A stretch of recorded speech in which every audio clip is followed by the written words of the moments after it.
সুতরাং আমি ওটাকে পাকড়াতে থাকলাম এবং পাকড়ানো থামলাম না যতক্ষণ না, এবং রাসূল সাল্লাল্লাহু আলাইহি ওয়াসাল্লাম বলতে লাগলেন যে চালাতে থাকো চালাতে থাকো চালাতে থাকো, আর একে ঠেলা বন্ধ করলাম না যতক্ষণ না একে পাকড়াও করে মুক্ত করলাম, অর্থাৎ নেড়ে এটাকে একদম মুক্ত করে ফেললাম।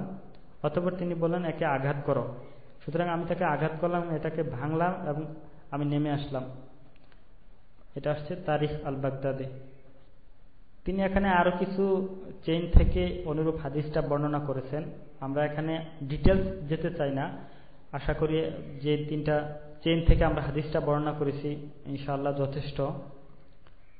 অতঃপর লেখক বলেছেন যে আমার বক্তব্য হলো, আর তাছাড়া এই হাদিসটি উল্লেখ করার পর এই কিতাবে আমি একথা উল্লেখ করেছি যে এসব সত্ত্বেও আমরা যদি তর্কের খাতিরে স্বীকারও করে নিই যে মক্কায় যখন ইসলাম দুর্বল অবস্থায় ছিল তখন রাসূল সাল্লাল্লাহু আলাইহি ওয়াসাল্লাম কর্তৃক মূর্তি ভাঙার ঘটনাটি সহি নয়, তারপরও তিনি যখন একান্ত অনুসরণের দ্বারা এই মিল্লাতের অনুসারী ছিলেন, অর্থাৎ ইব্রাহিম আলাইহিস সালামের মিল্লাতের অনুসারী ছিলেন, কঠোরভাবে তিনি এটাকে অনুশীলন করেছিলেন, কারণ তিনি কখনো এক মুহূর্তের জন্য কাফেরদের সাথে আপোষ করেন নাই, আর তাদের মিথ্যা ভণ্ডামি বা তাদের দেবতাদের বিরোধিতা করা থেকে বিরত হন নাই, বরং এই 13 বছর এবং এর পরবর্তী বছর সমূহেও তার সকল লক্ষ্য এবং প্রচেষ্টার কেন্দ্রবিন্দু ছিল আনি আবুদুল্লাহ ওয়াজতানিবুত তাগুত, আল্লাহর ইবাদত করো এবং তাগুত থেকে দূরে থাকো।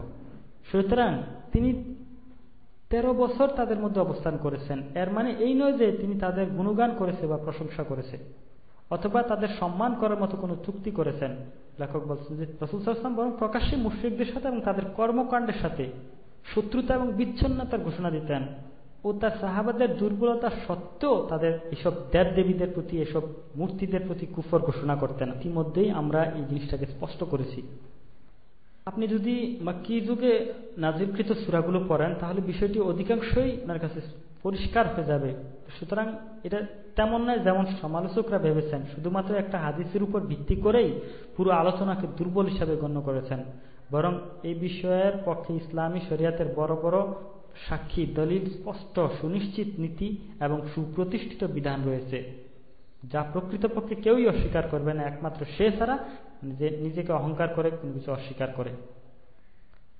এখানে তিনি কবিতা মেনশন করেছেন, আর সত্য তো এক শক্ত পিলার, ভাঙবে তাকে সাধ্য টাকার, যদিও তুমি একসাথে নাও সমস্ত কিছু জগৎটার। লেখক বলেছেন, আশা করি এই আলোচনায় আমাদের জন্য যথেষ্ট যারা হেদায়েত পেতে চায়। এই ভূমিকা সমাপ্ত করার আগে আমি আরো একটি বিষয় উল্লেখ করতে চাই, কারণ জেলে থাকাকালীন কিছু সুপরিচিত ইরজাই দলের ব্যক্তিদের সাথে আমার ঈমান ও তৎসংক্রান্ত বিষয় নিয়ে বিতর্ক হয়েছে। ইরজাই দল বলতে আসলে মুরজিয়াদেরকে বোঝানো হয়, যারা মনে করে যে মানুষ কোনোভাবে কাফের হয় না, তারা কখনোই তাদেরকে তাকফির করে না, যারা আল্লাহর আইন বাদ দিয়ে তাদের আইন প্রতিষ্ঠা করে, নিজেদের মানুষের আইন প্রতিষ্ঠা করে বা আল্লাহর আয়াত নিয়ে ঠাট্টা বিদ্রুপ করে। তিনি বলছেন যে জেলে আমার এসব ইরজাই দলের সাথে কিছু কথা হয়েছে, ঈমান এবং তৎসংক্রান্ত বিষয়ে বিতর্ক হয়েছে। এদের মধ্যে একজন ছিল যে ছিল এদের নেতাদেরও নেতা, আর সে শিরক এবং মানব রচিত আইনের সৈনিকদের রক্ষা করার জন্য দলিল দিত হাতিব ইবনে আবি বালতাআ রাদিয়াল্লাহু আনহু এবং আবু লুবাবা আল আনসারী রাদিয়াল্লাহু আনহুর ঘটনা থেকে। সে দাবি করত যে হাতিব রাদিয়াল্লাহু আনহু কাফেরদের পক্ষে গুপ্তচরবৃত্তি করেছিল এবং তাদের সাথে হাত মিলিয়েছিল, এবং আবু লুবাবা আল্লাহ ও তার রাসূলের সাথে বিশ্বাসঘাতকতা করেছিল। তবুও রাসূল সাল্লাল্লাহু আলাইহি ওয়াসাল্লাম তাদেরকে কাফের ঘোষণা করেননি, নাউজুবিল্লাহ। আর এখান থেকে সে কিয়াস করে বুঝতে পারে যে এসব শিরক এবং মানব রচিত আইনের জন্য যুদ্ধরত সৈনিকদের বিরুদ্ধে যুদ্ধ করা শরিয়ত বিরোধী, আর এসব মানুষের প্রতি তাদের শত্রুতা ওই দুই সাহাবার আমলের ভিত্তিতেই গড়ে ওঠে। তাদের মতে তাগুতের এসব সহচর এবং সৈনিক যারা শিরক এবং মানব রচিত আইন রক্ষার জন্য ও তাগুতের সিংহাসন রক্ষা করার জন্য জীবনকে উৎসর্গ করেছে এবং শরিয়া ও তার অনুসারীদের বিরুদ্ধে যুদ্ধ করেছে, তাদের কাফের ঘোষণা করা যাবে না, কারণ তাদের অপরাধ হাতিব বা আবু লুবাবার কাজের সমান নয়। সে এসব ধৃষ্টতার চরম সীমা চরমভাবে অতিক্রম করে যখন আমরা তাকে জানালাম যে তারা শিরক এবং মানব রচিত আইনের সৈনিকদের তাকফির করে না, তাদের শুধুমাত্র অন্যায়কারী দুষ্ট লোক মনে করে, আর এতেই সে ওই লিডার সে ক্রোধে ফেটে পড়ে, কারণ তার মতে আমরা তার কথাকে বিকৃত করেছি। আসলে সে ঢালাওভাবে এসব মানুষকে অন্যায়কারী বা দুষ্ট লোক বলেনি। সে এই শব্দগুলো ব্যবহার করেছেন তাদেরকে তাকফির করার বিপক্ষে, তার ব্যাখ্যা দেওয়ার জন্য। তার মতে প্রকৃতপক্ষে তাদের মধ্যে কেউ কেউ হয়তো বা অন্যায় বা দুষ্ট প্রকৃতির। সে বলতে চাচ্ছিল যে তাদের কেউ কেউ তাদের ব্যক্তিগত আমলের ভিত্তিতে অন্যায়কারী ফাসেক হতে পারে, কিন্তু তাগুতকে সহায়তা করা বা শরিয়াত ও এর অনুসারীদের বিরুদ্ধে যুদ্ধ করা এসব কোনো কারণে তারা মোটেই দোষী নয়। নাউজুবিল্লাহ। সুতরাং আমি তাদেরকে বললাম, লেখক বলেছেন যে এটা খুবই আশ্চর্যের বিষয় যে শিরক ও তাগুতের সৈনিক যারা আল্লাহ সমকক্ষ মনে করছে তাদেরকে অন্যায়কারী বা ফাসেক বলাকে তোমরা অন্যায় মনে করছো, অথচ হাতিব রাদিয়াল্লাহু আনহুর ব্যাপারে তোমরা নির্দ্বিধায় বলে যাচ্ছ যে সে কাফেরদের সাথে হাত মিলিয়েছিলেন, নাউজুবিল্লাহ, এবং তাদের পক্ষে গুপ্তচর বৃত্তি করেছিলেন। আবার আবু লুবাবা রাদিয়াল্লাহু আনহুর সম্পর্কে তোমরা বলছো যে তিনি আল্লাহ তার রাসূলের সাথে বিশ্বাসঘাতকতা করেছিলেন। তার সাহাবাদের ব্যাপারে দৃষ্টতাপূর্ণ শব্দ ব্যবহার করেছ, অথচ তাগুতের সৈনিকদের ফাসেক বললেও তোমরা রাগে ফেটে পড়ছো।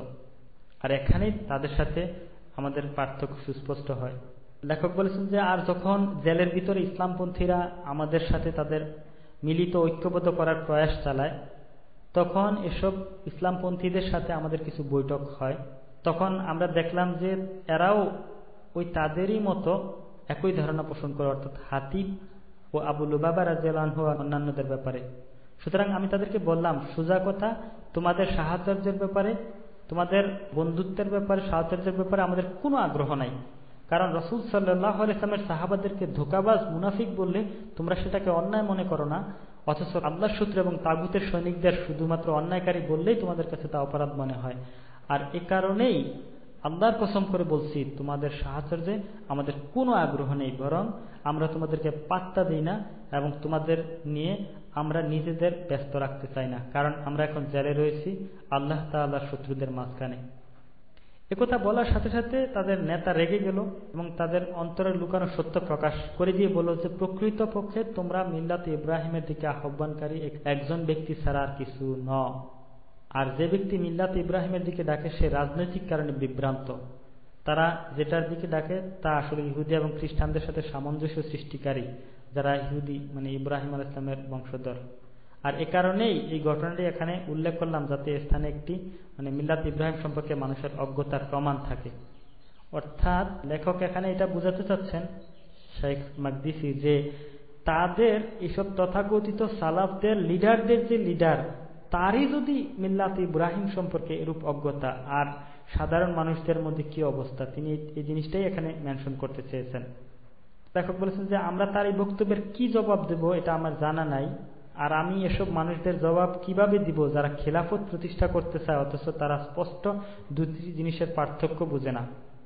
ইব্রাহিমের বংশধরগণ এই কথাটি ইদানিং তাগুতরা ব্যবহার করছে ইহুদিদের ঠান্ডা করে তাদের সাথে শান্তি আলোচনায় বসার জন্য, আর এটির উদ্দেশ্য হলো ইমানের বন্ধনসমূহ ছিন্ন করা এবং দ্বীনের ভিত্তিকে নষ্ট করা, আর আল ওয়ালা ওয়াল বারার নীতিকে নষ্ট করা। এবং আল্লাহ তাআলা তাদের জবাব দিয়েছেন, তিনি বলেছেন, আল্লাহ সুবহানাহু ওয়া তাআলা সূরা আলে ইমরানের মধ্যে বলেছেন যে মা কানা ইব্রাহিমু ইয়াহুদিয়্যান ওয়ালা নাসরানিয়্যান ওয়ালাকিন কানা হানিফান মুসলিমান ওয়া মা কানা মিনাল মুশরিকিন। যে ইব্রাহিম আলাইহিস সালাম, ইব্রাহিম ইহুদিও ছিল না, খ্রিস্টানও ছিল না, ওয়ালাকিন কানা হানিফাম মুসলিমা, সে ছিল একজন একনিষ্ঠ আত্মসমর্পণকারী মুসলিম, এবং ওমা কানা মিনাল মুশরিকিন, এবং তিনি মুশরিকদের অন্তর্ভুক্ত ছিলেন না। অর্থাৎ ইব্রাহিম আলাইহিস সালাম ইহুদিও ছিল না, খ্রিস্টানও ছিল না, সুতরাং তিনি ছিলেন একনিষ্ঠ মুসলিম। সূরা আলে ইমরানের ৬৬ নম্বর আয়াত।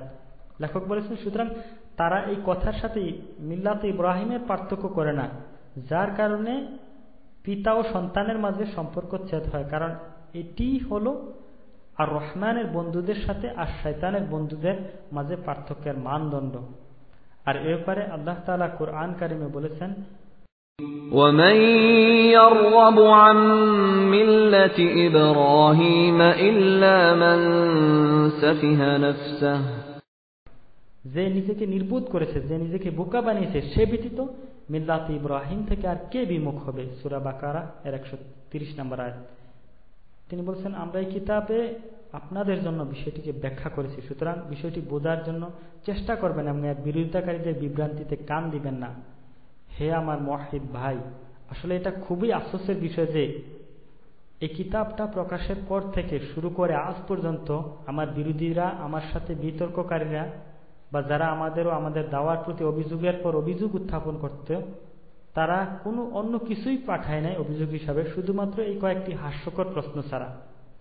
আর এসব যুক্তিতর্ক এতই নিকৃষ্ট পর্যায়ের যে এর উত্তর দেওয়াটাও আমাদের জন্য অসম্মানজনক, এবং আমরা এসবের উত্তর দিয়ে আমাদের সময় নষ্ট করতাম না যদি না আমরা জানতাম যে আজ আমাদের উম্মাহ মিল্লাতে ইব্রাহিম থেকে অনেক দূরে সরে গেছে এবং আমাদের অনেকেই এসব মূর্খ এবং ভ্রান্ত আকীদার মানুষদের কথাকে গুরুত্ব দেয়, যাদের ব্যাপারে আল্লাহ সুবহানাহু ওয়া তাআলা সূরা আলে ইমরানের শুরুতে বলেছেন, হুয়াল্লাযী আনজালা আলাইকাল কিতাবা মিনহু আয়াতুন মুহকামাতুন হুন্না উম্মুল কিতাবি ওয়া উখারু মুতাশাবিহাত فأما الذين في قلوبهم زيغ فيتبعون ما تشابه منه ابتغاء الفتنة وابتغاء تأويله